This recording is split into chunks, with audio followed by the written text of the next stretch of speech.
already have a declared winner.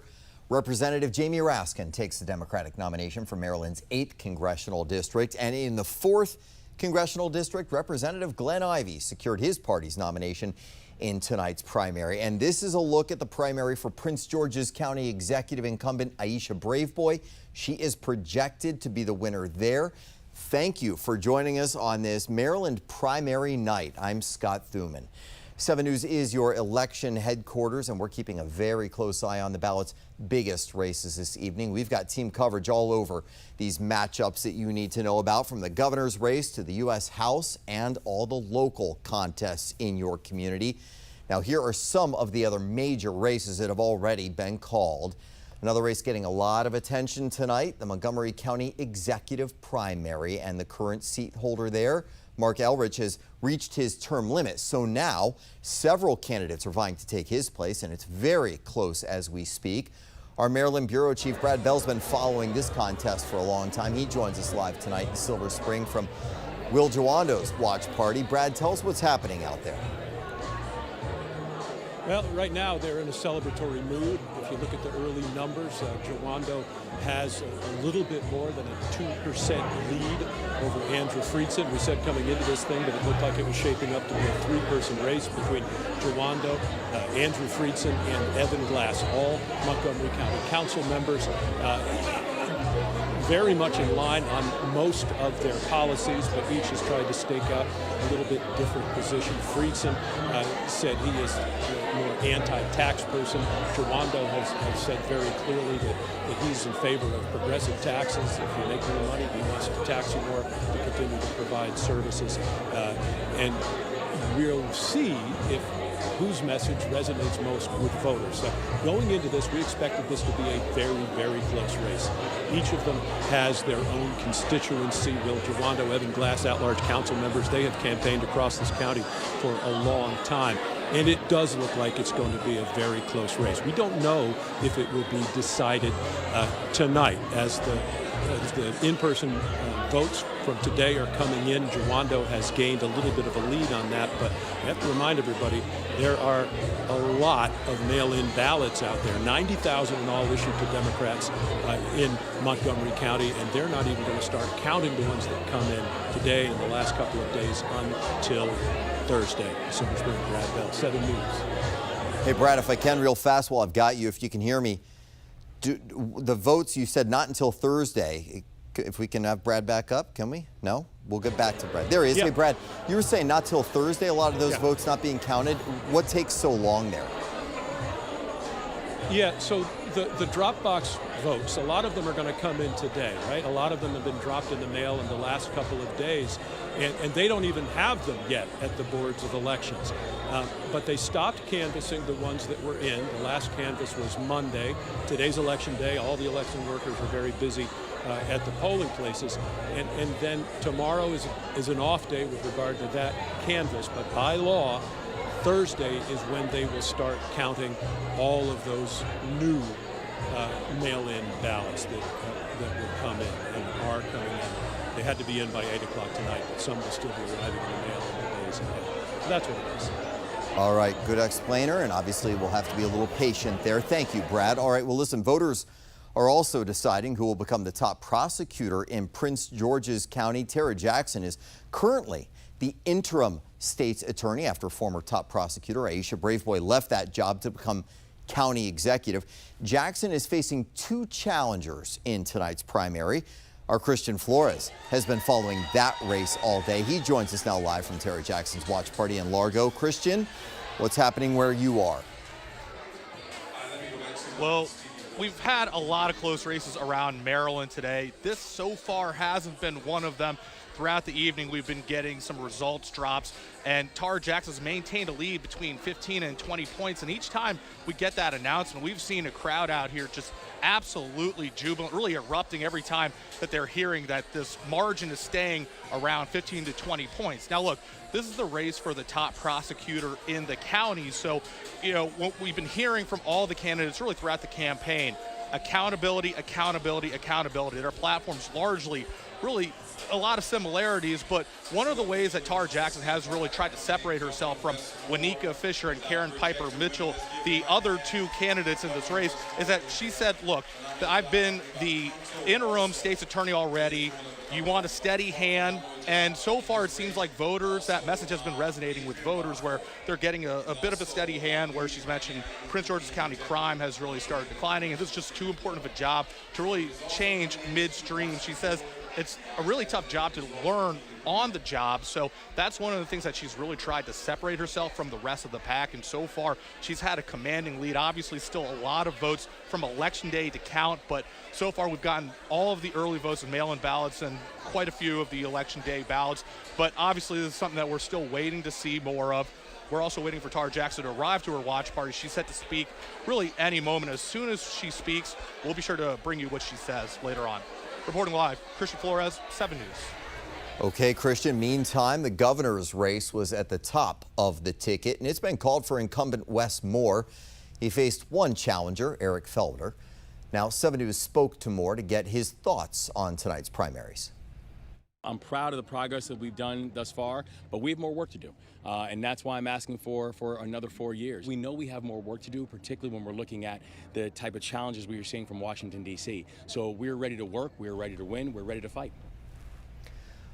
However, over on the Republican side, there are plenty of candidates who are looking to be on the ticket in November, and our Jasmine Stiles is at the alert desk with a look at the GOP candidates. Well, the frontrunners of this crowded race are Dan Cox and Ed Hale. Right now, Cox has about 44% of the vote to Ed Hale's 37%, but only 54% of precincts are accounted for, so we've still got a little time. They've also both spent the most money in their primary, with Hale spending nearly $250,000 and Cox, a distant second, spending about $75,000.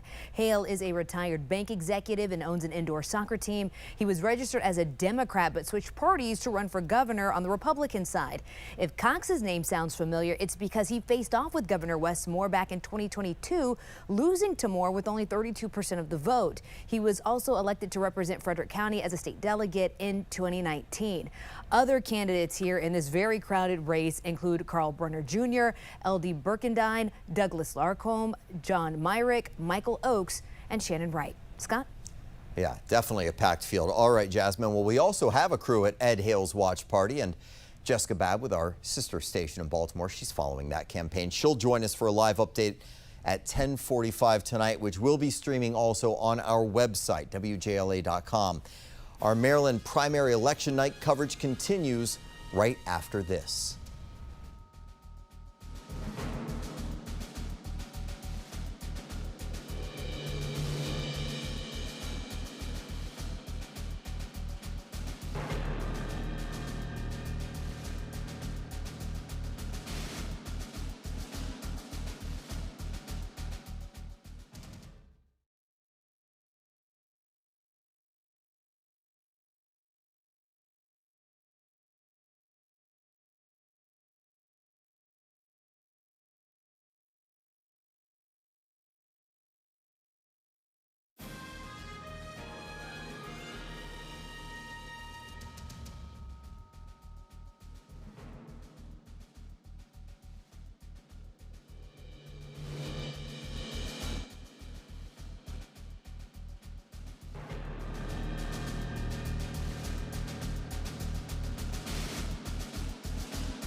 And they spoke up and said, we believe in Adrian Bothwell.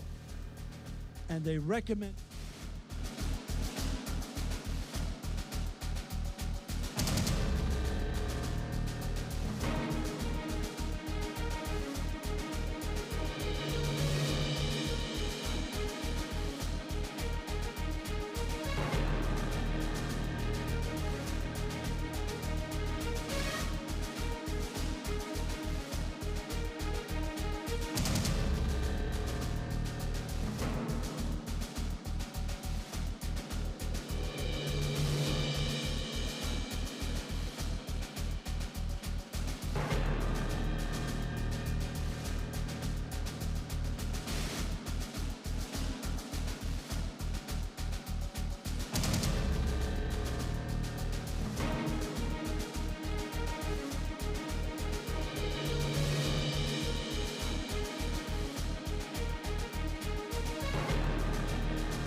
Welcome back. A race with a lot of eyes and a lot of funding as well is in Maryland's 6th congressional district. It's a rare rematch between two well-known political figures, incumbent Congresswoman April McClain Delaney and former Congressman David Trone. Trone gave up his seat when he ran for Senate back in 2024.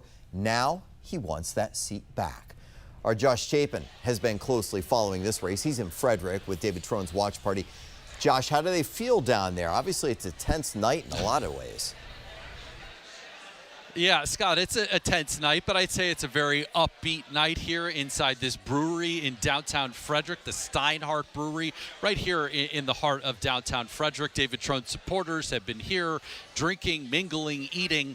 No sign of David Trone just yet. His supporters, though, here have been watching their phones, been glued to the TVs here, refreshing the results every so often. And Scott, I just checked in with Trone's campaign folks, and they said that they haven't given us any initial feeling of the results that are coming in just yet. The results so far are as we predicted, neck and neck. Some more votes just dropped in the last little bit, about 45% of the votes coming in. I believe you can see some of that on your screen.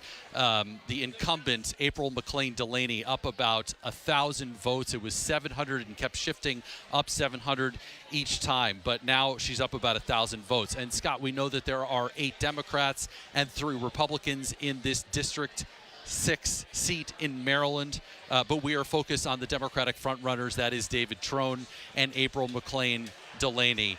We also have cameras at the Holiday Inn, if we can pop that up. The governor there, Wes Moore, was in support of April McClain Delaney. As soon as David Trone speaks, Scott, and as soon as we hear from folks down in Gaithersburg, we'll bring that to you live here on WJLA 24/7. Scott?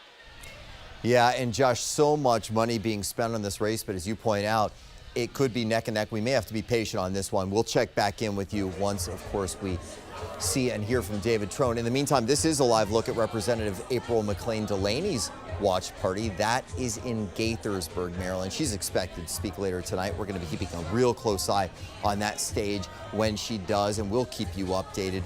Our election night team coverage continues right after this.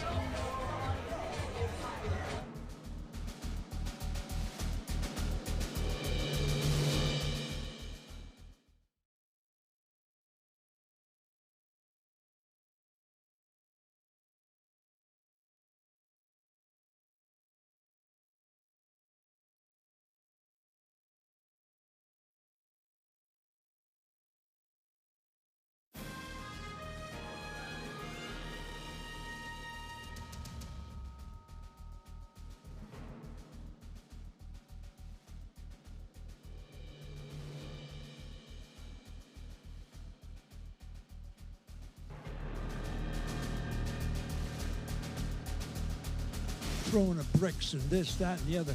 And they saw a person of principle and purpose. Adrian lives and breathes public service. Angela and Dad, you must be, I don't know you that well, but I know you through your son's reflection of the principles and values. Hey, you guys hear me now? God bless you. He has a strong record of delivering results. Okay, what do you want to For do? workers, Because Steny for Hoyer's military obviously families, about to for introduce children, him. You and just for want to take all Steny, or what do you want to do? Americans. That's the what he's done as city councilman, as Bowie's mayor pro tem. Again, he went to the it House should of be like Delegates, any as all of you minute, know, fairly recently. And it took him longer than 22 minutes to become assistant majority leader. So I'm going to warn people downtown, well, it may take him a week or 2 weeks, but you're going to be replaced. No, I don't want to worry any of my fellow leaders. But you want me to stop?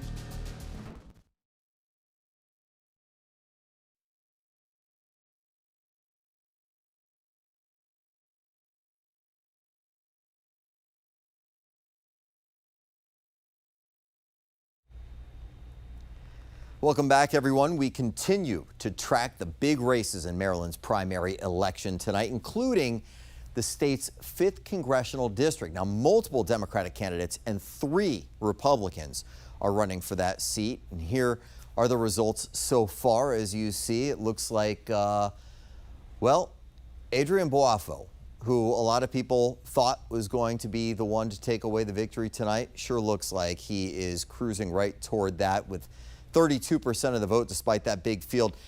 He's taking the seat from Steny Hoyer, who has decided not to seek re-election. He's been in that position since 1981. And the race again has now been called for Adrian Boafo. Our team coverage continues with Tom Rousey. He's live in Lanham, where obviously there's some excited folks. Tom, what's the latest where you are? Yeah, you know, Scott, you mentioned Steny Hoyer. Well, he's speaking behind me right now, so I'm going to step out of the way, and you can see now Steny Hoyer has held the 5th district seat here in Maryland many for who are not in this 45 room, years. And not he here endorsed at this Adrian extraordinary Boafo in this race, and obviously Tom that endorsement Clark meant a said, lot because there were that literally stands for the 24 workers, candidates for the in the Democratic primary. Adrian Boafo has about a third of the vote at the latest count, which that may not sound like much, but it's pretty impressive when you consider there are 24 candidates. So shortly, Adrian Boafo is going to speak after Steny Hoyer is done here. Raise your hand. You can make he has held this seat since 1981, so this is not one we've had to follow closely on primary night for a long, long time because you could just check off that Steny Hoyer was going to win. But he is retiring, and the man he wanted to succeed him has won the Democratic primary, and it's a heavily Democratic district. So Adrian Boafo obviously expected to win in the fall, too. Reporting live in Lanham at the Adrian Boafo Now Victory Party. I'm Tom Rousey, 7 News. So tirelessly. Okay, and when we do hear Mr. Boafo there at the podium, we'll bring that to you as you watch Steny Hoyer. I mean, it's the end of an era there. He's been in that position, as we said, since the beginning of the 80s. So a changing of the guard is on the way regardless of what happens next there. All right, Tom, thanks very much. Stay with us. Our election night coverage continues right after this.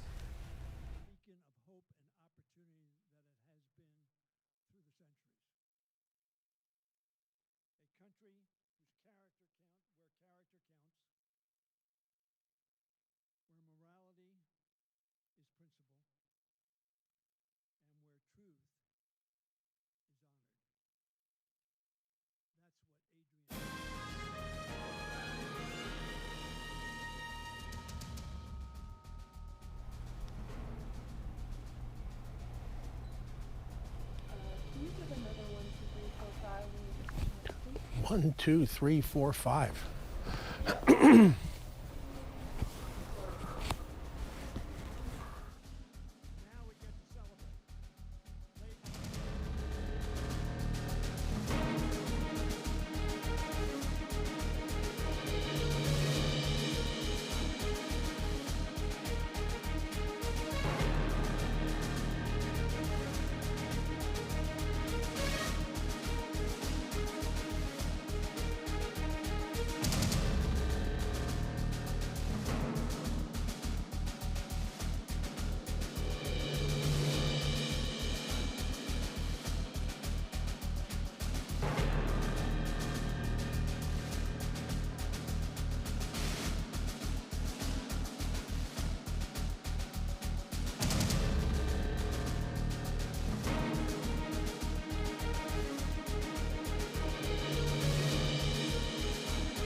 Welcome back, everyone. We are continuing our election night coverage on tonight's primary.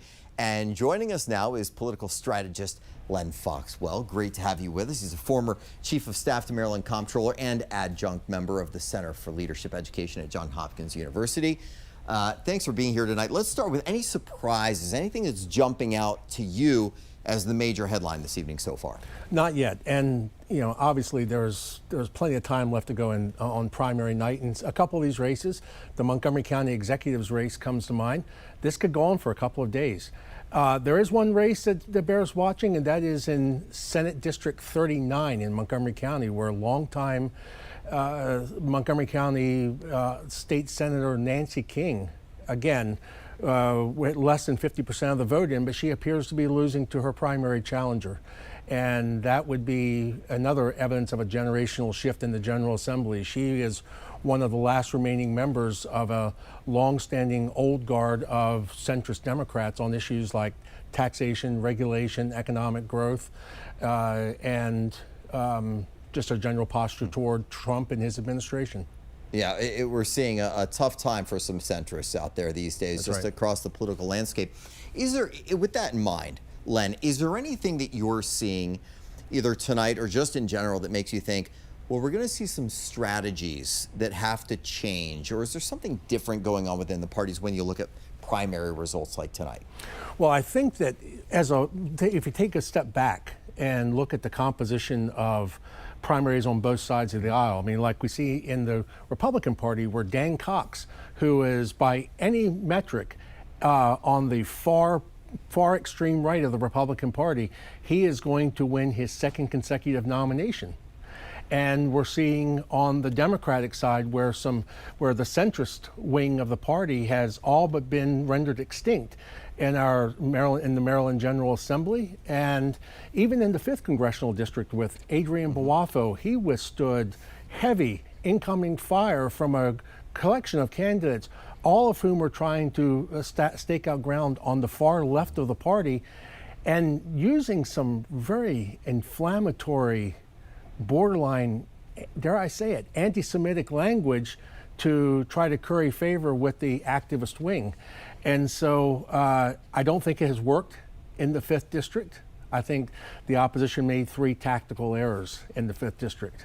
Well, and if he's trying to carry the torch of Steny Hoyer, yes, trying to stay a little bit more towards that less progressive, a little more pragmatic side. I know we're going to check in with you a lot more, so we'll kind of sit tight on that. And thank you for joining us, and we'll check in with you again. In the meantime, though, stay with us here. Our election night coverage will continue after this very short break.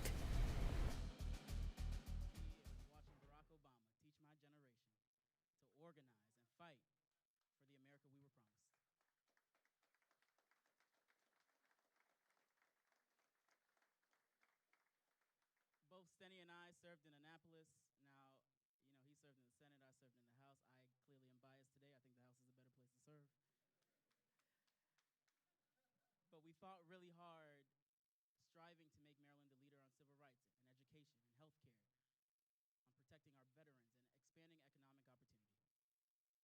And Steny and I both believe in the power of the Congress to deliver for people and help communities everywhere make it in Maryland and make it in America. That's why Steny decided to run. That's why I decided to run. To take a...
congressional district. Welcome back. We've got a live look right now at Adrian Boafo's watch party, which is becoming a victory party because he is the projected winner of the Democratic primary in Maryland's 5th congressional district. He is at the podium now.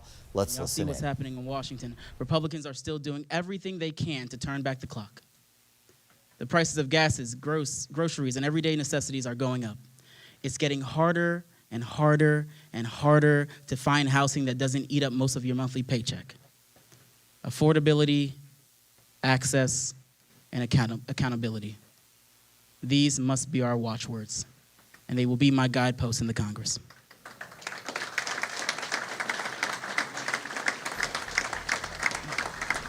But frankly, even if Donald Trump weren't president, many in our communities. All right, that's going to do it for us at this moment. We'll be back with much more, and of course, streaming online, WJLA.com. Not all of them. They've been building for a generation. And while they affect us here in Maryland, they can't be solved only in Maryland. Our biggest challenges are national. That's why we need a strong, Democratic-led Congress. And over the next few months, I'll be doing my small part to make Hakeem Jeffries the next Speaker of the House.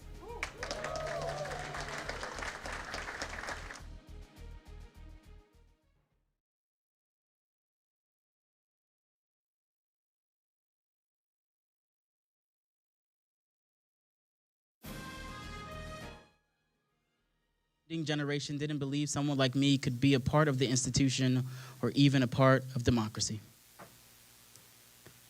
The American story teaches us one critical lesson. We only fulfill the promise of this nation if we run this race together, with the Lord in our hearts and our neighbors by our side.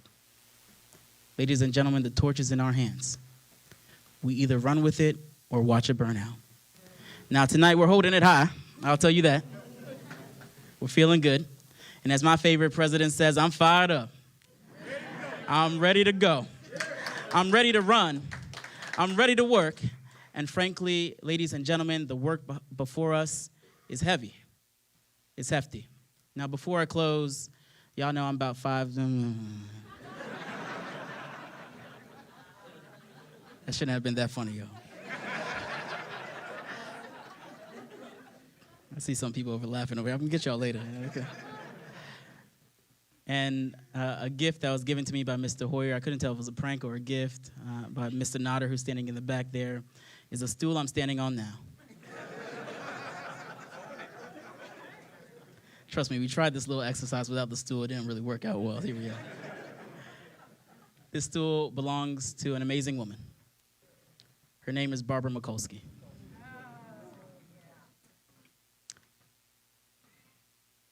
Ladies and gentlemen, while we pass the torch to a new generation of leadership, and if we prevail in November, we'll make history as the youngest person of color to ever represent this state in the Congress of the United States.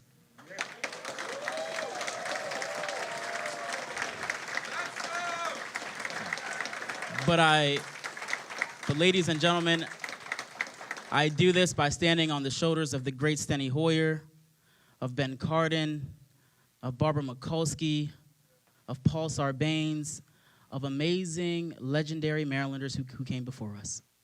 So ladies and gentlemen, let's have a great night tonight. Thank you guys. God bless y'all. And on to November. Thank you, thank you, thank you, thank you, thank you, thank you.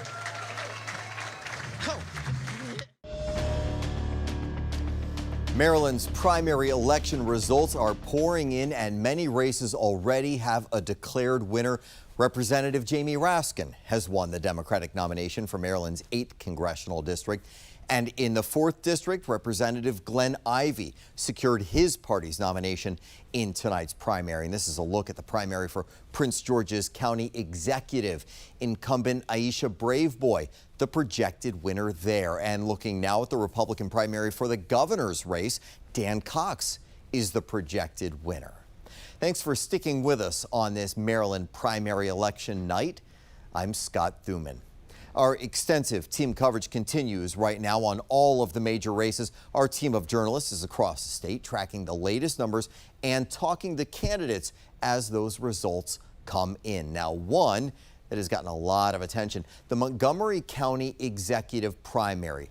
Current Montgomery County Executive Mark Elridge has reached his term limit. So now several candidates are vying to take his place. Our Maryland Bureau Chief Brad Bell has been following this contest for a long time now. He joins us live tonight in Silver Spring from Will Jawando's watch party. So Brad, tell us what's happening where you are.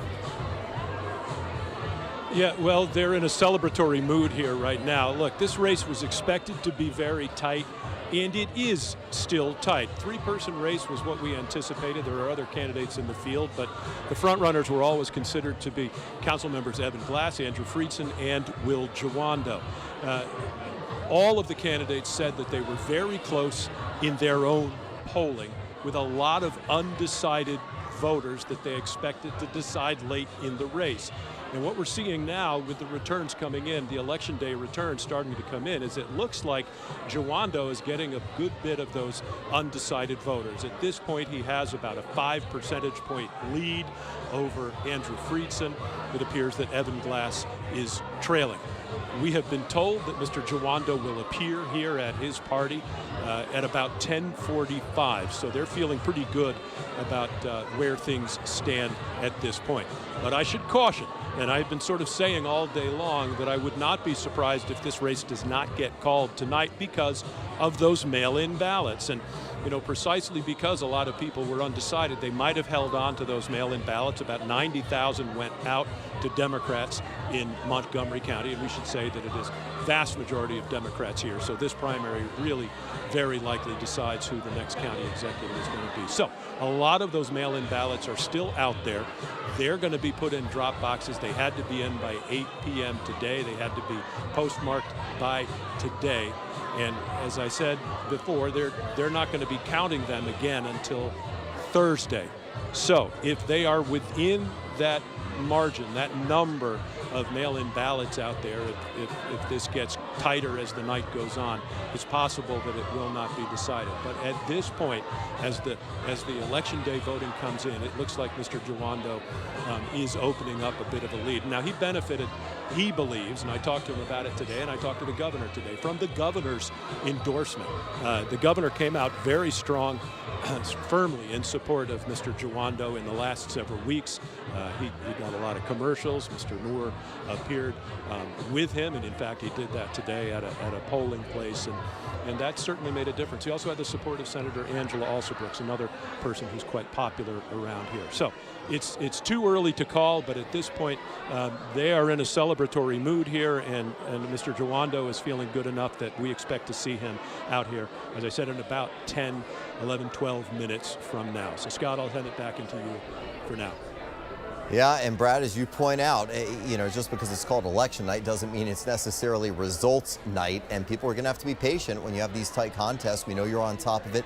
We'll check back in when indeed Will Jawando shows up at the podium. Thank you, Brad. And this is a look at the primary for Prince George's County executive incumbent. Aisha Braveboy has been declared winner there. As you hit the polls today, you may have noticed a lot of new names out there on the ballot, and that's because several high-profile incumbents in the State House chose not to seek re-election. Our Jasmine Stiles is over at the Alert Desk to explain. So in our area, there are 14 incumbent delegates who are not seeking re-election. 4 are Republicans and 10 are Democrats. This includes Frederick County Republican delegate Barry Ciliberti, that's highlighted in yellow here, the oldest member of the General Assembly, as well as Republican delegate Christopher Bouchard, who was representing Frederick and Carroll counties. After several instances of voting present on the floor and then leaving soon after, the House voted on a resolution to expel him, but it hasn't gone anywhere, so he's not seeking re-election. Then we've got Montgomery County Democratic delegate Pamela Queen, who is retiring, and in Prince George's County, Democratic delegates Ann Healy and Nicole Williams are not running either. Initially, Williams was planning to run for Steny Hoyer's seat, but withdrew. Scott? All right, Jasmine. Well, the other congressional race in our area that has quickly turned into one of the most expensive on record is a rare rematch between two well-known political figures, incumbent Congresswoman April McClain Delaney and former Congressman David Trone. Now, Trone gave up his seat when he ran for the Senate back in 2024, and now he wants that seat back. Our Josh Chapin has been closely following this race. He's in Frederick with David Trone's watch party. So, Josh, with all that said, how do they feel down there tonight? Well, Scott, the mood is still very energetic. It is very upbeat. It is very hopeful from David Trone supporters. We are here in downtown Frederick at the Steinhardt Brewery in the middle of downtown Frederick. The supporters here are glued to their phones, the TVs that are going here, watching those election results come in. I will say, Scott, still no sign of David Trone. I just went over to his campaign folks asking when David Trone, the candidate, might show up, and I was told, Scott, quote, soon. The results have been neck and neck as we expected. The incumbent, April McLean Delaney's lead has increased a little bit. It was floating around her in the lead by about 700 votes, but right now it's going with about 50% of the vote. It's about McLean Delaney has a lead of about 1,000 votes. Again, you know, we're still tracking this race, far too soon to call at this point. Now, we know that there are 8 Democrats and 3 Republicans in this race, but we are focused on this one right here, the 2 Democrats, April McLean Delaney, the incumbent, as well as David Trone. Both have invested millions, as you mentioned, Scott, of their own money into this particular race. Trone is trying to get his old seat back.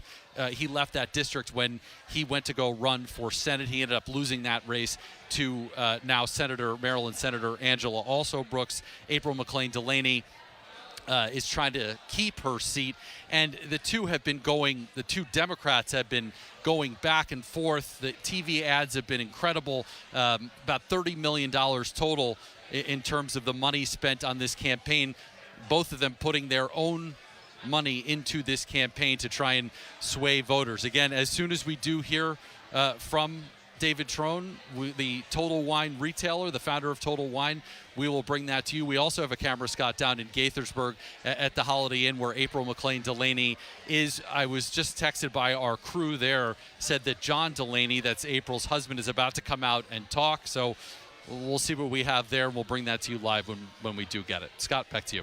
Yeah, I mean, in many ways, the heavyweight fight of the night is right where you are, with very deep pockets and real tough campaigners out there. All right, Josh Chapin on top of that one. Let's get over to Christian Flores where he is, because Tara Jackson is speaking right now. We're going to listen in there. And I'm so proud. I'm so proud to have done well for you. I'm so proud to have done well for you. Thank you so much. Thank you. I do want to give my courthouse team, I know they've been out here before, a shout out to Mahasan El-Amin, and we are cheering for Mahasan. We are rooting for Mahasan, to Mahasan El-Amin, and to John Carr. Congratulations to Sheriff Carr. They have been such a good team. I tell you, I just want to thank God for his guidance through this journey. Where is Senator Brooks? Look, that's you really are a ride or die. You really are. And I thank you so much. You've been there from the very beginning, and I so appreciate your support. I so appreciate you. I can't forget all of these people. All of you in this room have gone through this with me as mentors, as co-workers, as colleagues, as lifelong friends who believed in this path, as new friends who've given me a word of encouragement. Thank you, Prince George's. Thank you to every single person in this room who lent your energy to the campaign trail and your enthusiasm at the polls. Thank you for not being afraid to share your concerns and your ideas for the future. Thank you for asking me the difficult questions. Thank you for standing beside me. Thank you for fighting for me.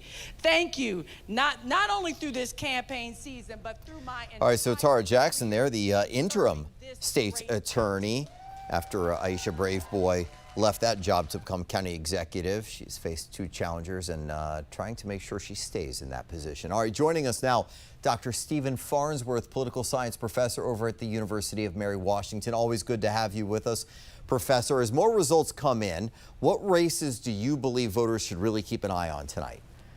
Well, it's really clear that the marquee race of the night is the congressional race in northwest Montgomery County, Frederick County, and points west of that. This is where the vast majority of the money has gone into Maryland's congressional primaries, and that's where we're still seeing a pretty close contest. Adding to that, of course, is the Montgomery County executive race. That's another key race where oftentimes those Democratic primaries are very close for Montgomery County executive. Yeah, we just saw, I'm sure you could hear a little bit there of Tara Jackson in your ear also, who had taken over as the Prince George's State's attorney last year and then running for a full term. How do you see that race shaking out with just a short time in that role? Well, I think one of the key things to remember is that when there's an incumbent, or there hasn't been an incumbent for very long, it's about name recognition. It's about the ability to raise money. And when you are in a post in an interim position, you do have the inside track for getting that post for a longer term. In Maryland, where many people are appointed to the House of Delegates or to the Senate, those positions often become theirs in the subsequent election for a longer term. So I think one of the ways that Maryland puts these opportunities forward does favor the incumbents. Maryland, obviously a solid blue state. What issues do you see playing the biggest factor for voters? I know you and I are both familiar with the old James Carville, it's the economy, stupid. Is that still the bottom line for everyone? Well, I think when you're thinking about primaries, you have to remember that the vast majority of the issues will have significant agreement across the candidates. One Democrat from the next to the next are going to be agreeing 80–90% of the time. I think the issue of affordability is very, very important when we think about the general election, and it's certainly going to motivate some of the voters in the primaries too. But I think one of the key things that really motivates people right now is the partisan nature of the Trump presidency. Maryland, of course, being a very blue state, a lot of the people in Maryland are very, very focused on making sure that the Democrats who are being nominated are competitive in a general election if they represent an area that is potentially a swing area. I think this is one of the key issues in the Frederick congressional race as well, where you really do want to see if you're a Democrat, you really do want to see a nominee who is going to be very competitive in November. Yeah, and someone who would then push back against the president based on a lot of the ads that we've been seeing. It seems that's the hole they want to make sure they fill there. Last thing, as I've got you here, Professor, looking at kind of the big picture here. Governor Westmore running for re-election, but that hasn't silenced all the speculation out there about a possible run for the White House in 2028. Where do you stand on that right now? How likely is this potential move for the governor to decide he's going to go for the White House? Well, I think the governor is getting good news tonight, not only in his own election, but many of the candidates that he has supported and endorsed around the state have also had very good nights. And so there's going to be a bit of a tailwind for the governor. That being said, it's important to remember that he represents kind of a second-tier candidate at this stage. If you think about the Democratic Party right now, there are a lot of other politicians who have a lot more name recognition nationally. They've been much more visible and aggressive in terms of their attacks on President Trump, for example. I'm thinking of Governor Pritzker in Illinois, Governor Newsom in California. And there are challenges, of course, potential senators who would run as well, who've been very vigorous in their opposition to the president. I think Governor Moore is going to be facing a pretty challenging environment if he were to try to run in this next election cycle for president. Well, first of all, of course, he has to be elected governor one more time. Yeah, you're right about that. What a fascinating debate we can have over the next 2.5 years for that one. All right. Well, Dr. Farnsworth, always great to see you on our air. Thanks for joining us with your insights tonight. We are also following some very big key races there in the Maryland State Senate, and our Jasmine Stiles has the latest from the Alert Desk. Well, many of these races are uncontested on both sides of the aisle, but one to watch is in District 39 in Montgomery County. Senate Majority Leader Nancy King has held this seat since 2007, and right now the 76-year-old is losing to one of two younger Democratic challengers.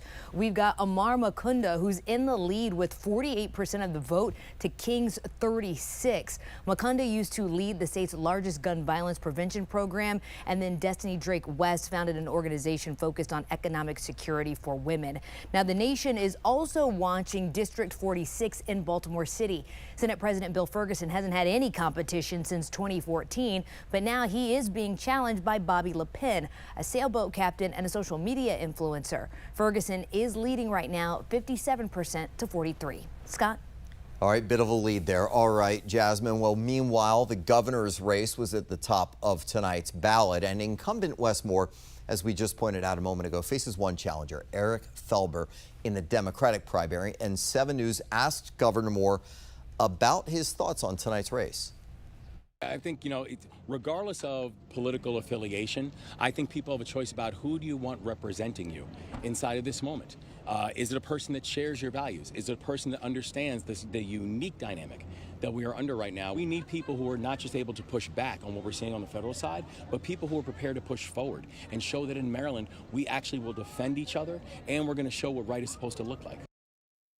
And Governor Moore there facing one challenger, Eric Felber, in that Democratic primary so far. Now, on the Republican side, several candidates looking to be on the ticket in November. Dan Cox among them, a former state lawmaker, and Ed Hale, a retired bank executive. They are the most high-profile names vying for the GOP nomination. We're joined now by Jessica Babb with our sister station in Baltimore. Jessica, you're at Ed Hale's watch party. Tell us what's happening out there. Well, the race has officially been called for Dan Cox, and I'm actually joined now with Ed Hale. He just spoke about the outcome of this race. So what are your thoughts about how this race turned out? Well, I'm obviously disappointed in the outcome, but, I gave it my best shot. I have a lot of great volunteers and a lot of good people working for me, had a good team. But I just can't understand how it turned out like this, but it did. So we're going to move on. And so obviously Dan Cox is going to be representing Republicans moving forward to the general election. What is your message moving forward? We need to do better as a Republican Party. Anything else you'd like to add? Nope, that's about it, and I mean it. Well, you also just spoke about how people were leaving the state and you were concerned about taxes and fees and some of those types of policies. Did you have any other thoughts that you'd like to share before we send it back to the studio? Well, I believe that Wes Moore is running for president and always have since I've gotten into this. So since I met you and I've been talking to your station, I just believe that's the way it is, and the state is neglected.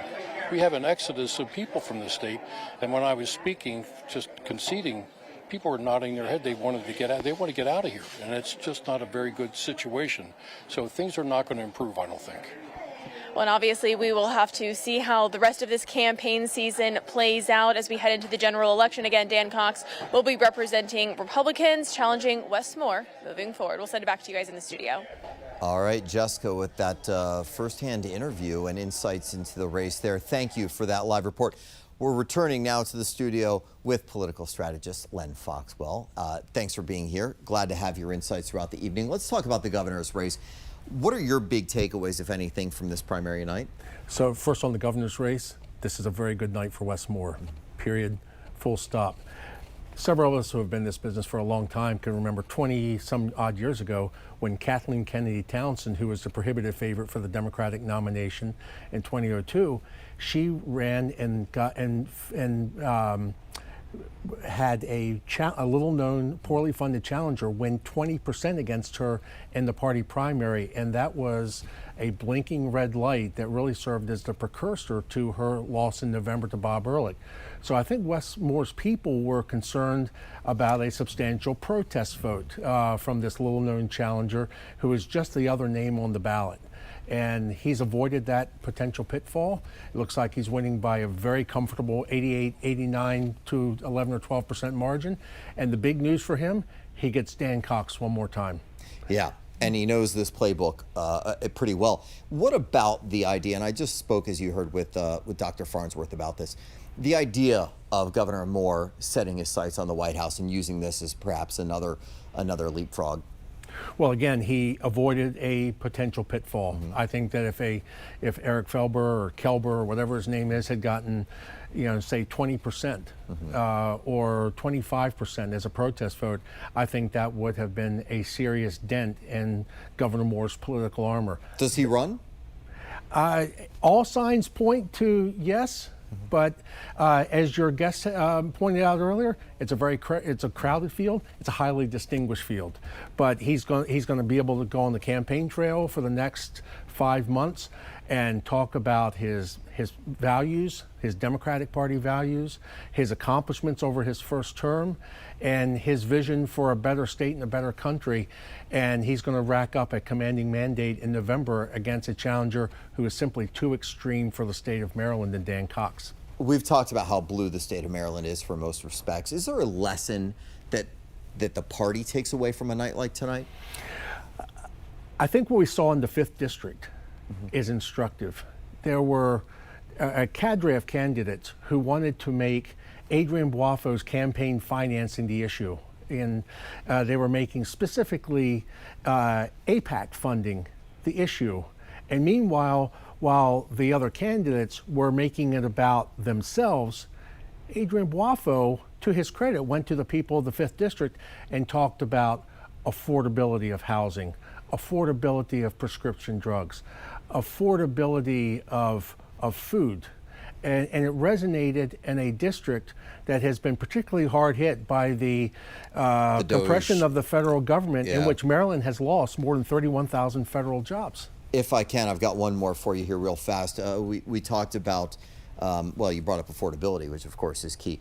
But as we were speaking before the show, you talked about that, the coveted seat there between April McLean Delaney and David Trone, that one, that the voters, regardless who wins, it may not change their representation very much on the Hill, regardless of who comes out on top. It means absolutely nothing. This race, that was a race about nothing.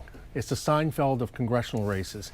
There was not a dime's worth of difference between those two candidates philosophically and in terms of the priorities they would pursue in Congress. These are two very wealthy self-funders, one of whom had the seat, the other of whom now has the seat, and they both want the same prize. And so it's interesting as a personality conflict, but in terms of any lessons that the party can extrapolate from the 6th congressional district, there's none. If any, it might just be who spends the most money. Right. Possibly. And there's if April Delaney pulls it out, and it appears that she very well may, sure, then I think that just speaks to the obvious power of incumbency. Yeah, she has a slight lead there as we speak. That's You're right. All right. Well, I appreciate the insights, as always. Really nice having you in here to kind of guide us through this exciting election night in Maryland. And this is, by the way, speaking of, a live look at Representative April McLean Delaney's watch party in Gaithersburg. Let's go to the podium right now. It was April showers today, of course, and it was a downpour. But there were so many people at all of those polling stations that were out there because they care about our country, they care about this state, and they care about lifting up for others. So first I have to say thank you to all of those people on my campaign team. I see them all here. They were there in the rain. They were all day long talking to the voters and out there. And my whole campaign team that has been tirelessly working for the past 6 months. I would not be able to do it without them. And thank you, particularly Susan Kennedy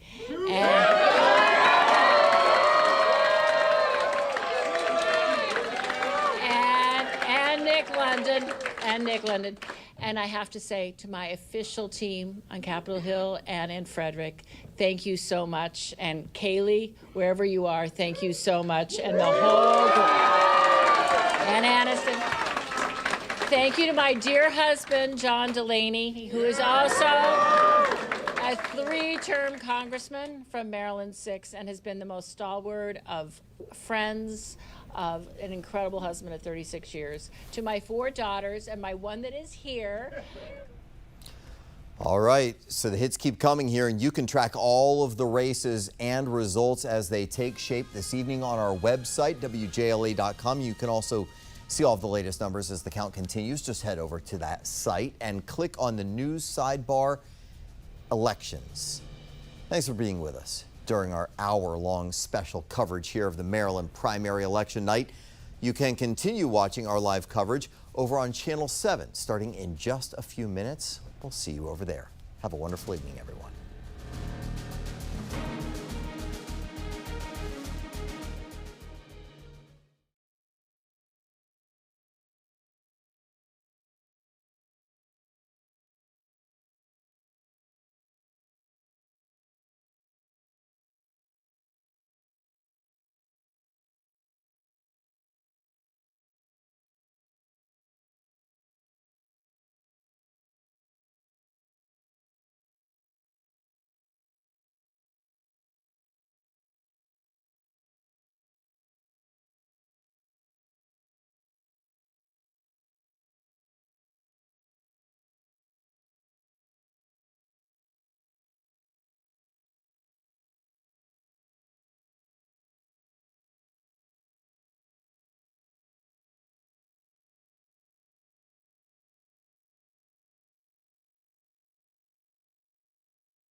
so much. Thank you so much. We love you too. To Councilmember Kristen Mink, my closest colleague and one of my best friends. She won tonight too.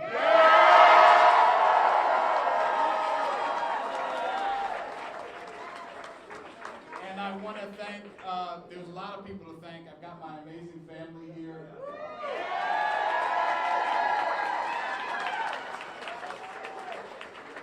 Michelle.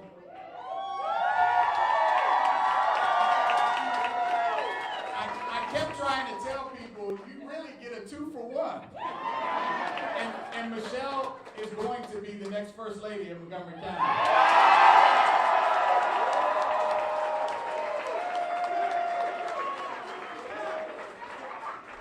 We got Isaiah and Addison and Aaliyah and Ava, all of our kids. I also want to thank the current county executive, Mark Elrich, who's also been on.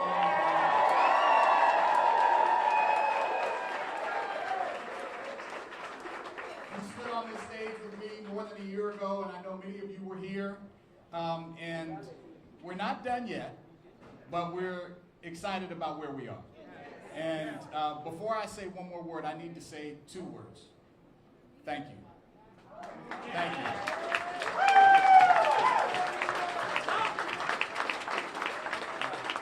When I look around this room, and even with all the bright lights, I want you guys to look at each other too, because this is a beautiful room. This is Montgomery County. This is Montgomery County. Every race, every age, every ethnicity, every part of the county, that's what this room represents. And you're the people who helped us knock doors. You made calls. You carried this race with me and with us when it was heavy, when they were attacking us with millions of dollars. This room is not just campaign, staff, and volunteers. This is what a movement looks like.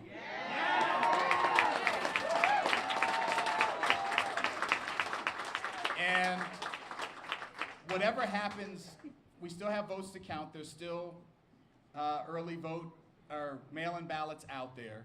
And we're going to make sure every vote gets counted, because that's what we do in Montgomery County. We make sure every vote gets counted.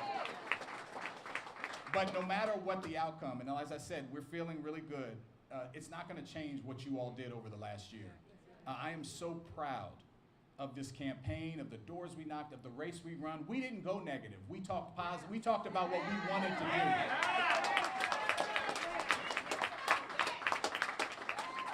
And we realized from the very beginning, it wasn't about Will Jawanda, it wasn't just about me, it's about all of us and what we can do together to make this the best place to live in the United States of America. That's what this is about. One person doesn't build a movement. By its very nature, it's everyone together. And I have the honor of just being part of that with you right now. Someone asked me when we were on this trail, like, why do you do this to yourself? Like, why do you go through this? How do you deal with all the mail and the lies? And the honest answer is my kids and your kids. I want them to live in a county and a place where they have every opportunity to succeed. And I want that for every single person in Montgomery County. Everyone should have a great school no matter where they live in Montgomery County. And that's what this has always been about. Where you grow up shouldn't decide your destiny. It shouldn't decide where you're allowed to end up. And just what we built together over this last year is really something to be proud of. We should all be proud. We built a campaign that ran on people. We were the first to qualify for public financing because you all gave $5 and $10 and $15. We were the first to max out the public financing system because we have true grassroots support, which you're seeing translate into the votes right now, what we're seeing come in right now. $5 from the senior on a fixed income at Leisure World. Is Rosie in here? Where's Rosie? Rosie Ingman, she's called so many people. Are any teachers in the house?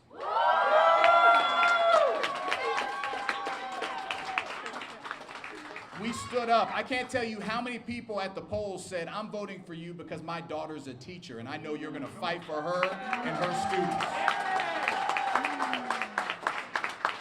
These are teachers who were up before sunrise, staying late, knocking doors with us, buying supplies. Federal workers, any federal workers, former or current, in the House.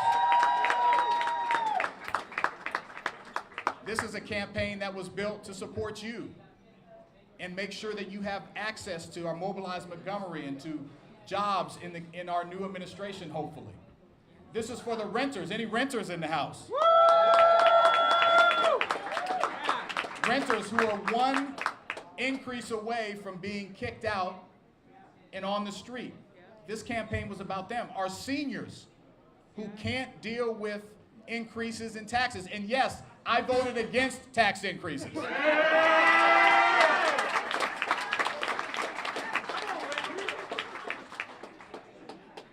This is for every child who's struggling in school and just needs a caring adult to help them get through. That's what this campaign is about. That's who showed up in this race. That's who we're fighting for. That's who we've always been fighting for. And that's who this campaign belongs to.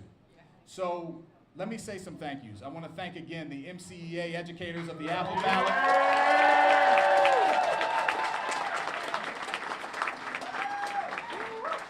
Who said the Apple wasn't strong?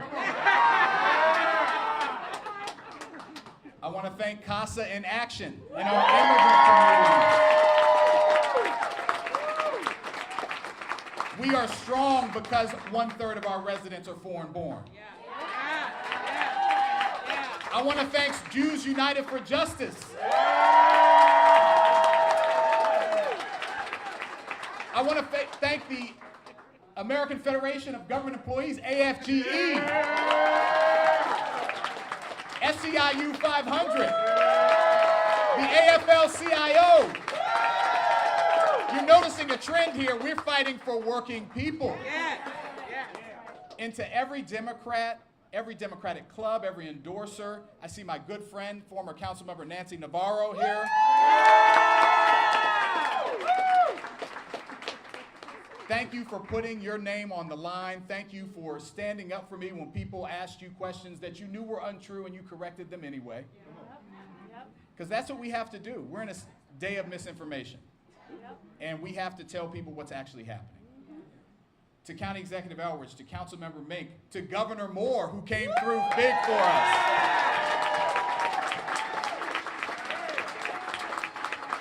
To Senator Angela Alsobrooks.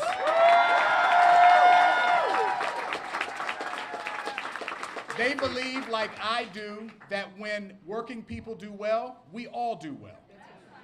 It's not an either or. You can pay a living wage and make a profit. You can make sure someone's stable in their rental housing and build new housing.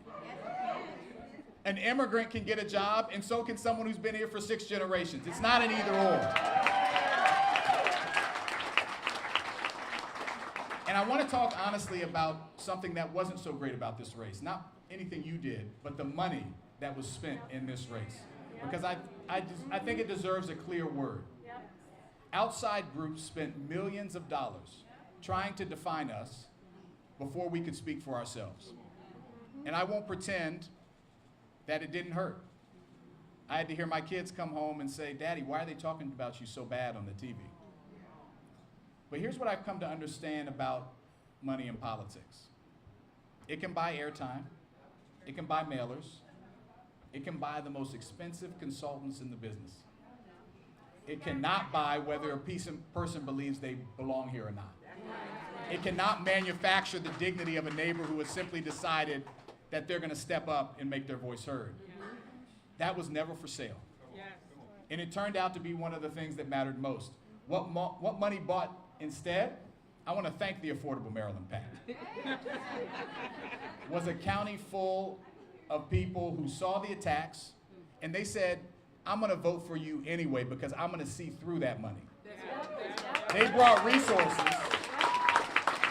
They brought millions of dollars. But guess what? I had you.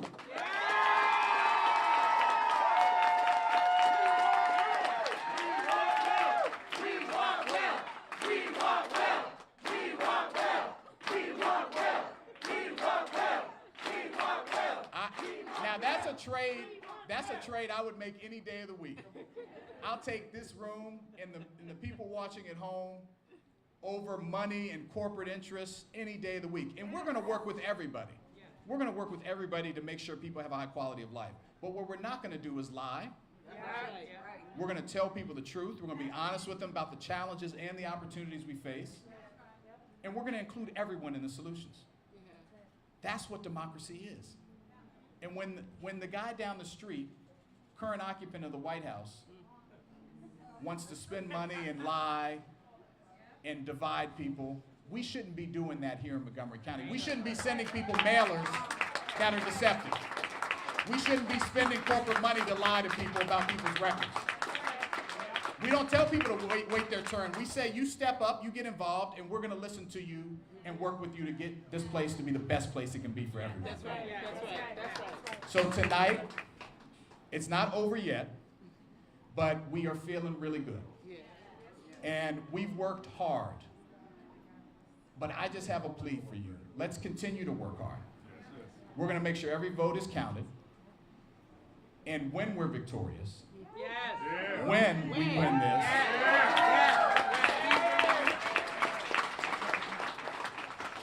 we are going to work together. That's when the work really begins. To build the type of multiracial, intergenerational democracy where everyone can do well. Where we build an economy from the bottom up, middle out. Shout out to the Small Business Association and Ken O'Connell. Good to see you. I think Congressman Stephen Horsford is here, all the way from Nevada. Where's thank you, sir. Congressman Horsford also endorsed us. There's just so many people, but we're going to show people who this county belongs to and who this state belongs to. It belongs to the people. It doesn't belong to corporate interests. It belongs to the people who raise their kids here. It belongs to the people who want to bury their dead here. It belongs to the people who aren't going anywhere. It belongs to you, and the work in front of us is with together, and we're going to do that together.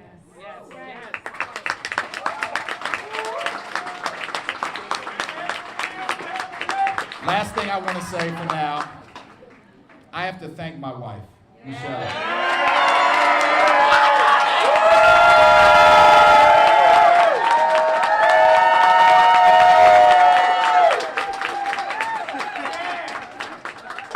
She has been the definition of ride or die.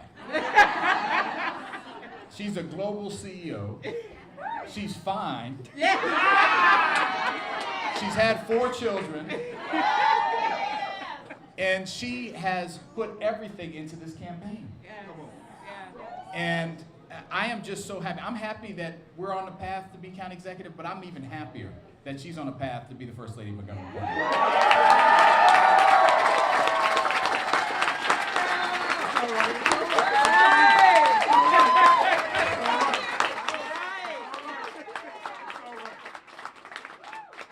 I want to thank our volunteers.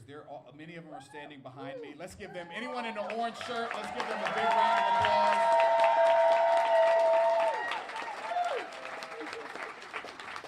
Thank you to everyone who manned a poll today or helped during early voting. Thank you to my Chief of Staff, Dave Kuhns.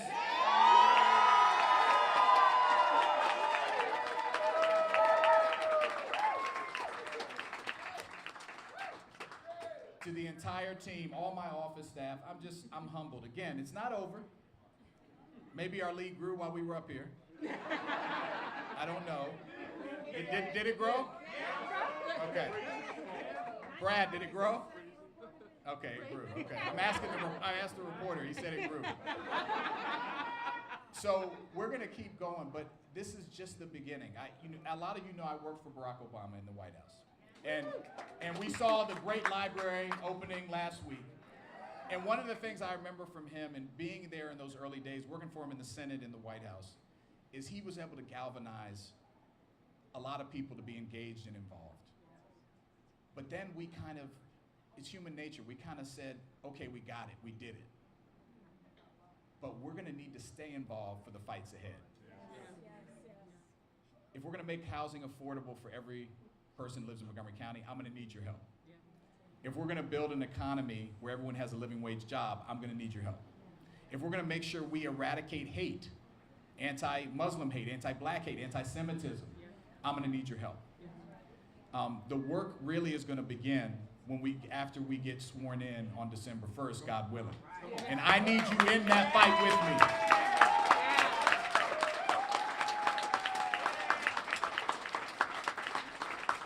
And don't think the money and the special interests are going to go away. They're not. They never have, they never will. But one thing I know is that people beat money any day of the week.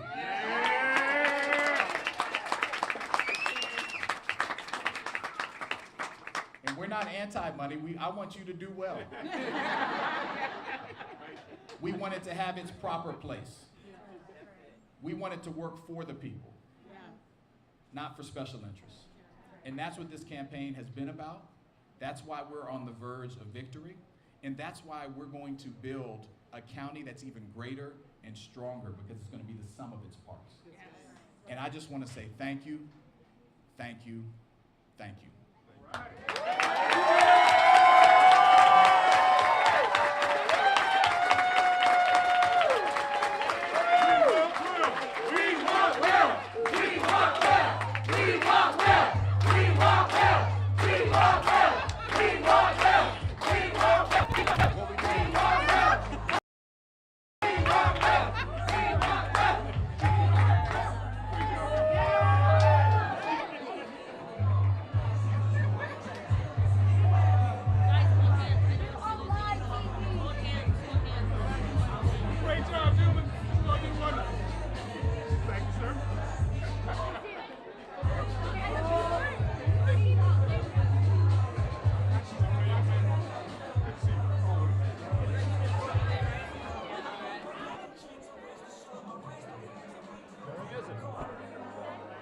One, two, three, four, five. 1, 2, 3, 4, 5.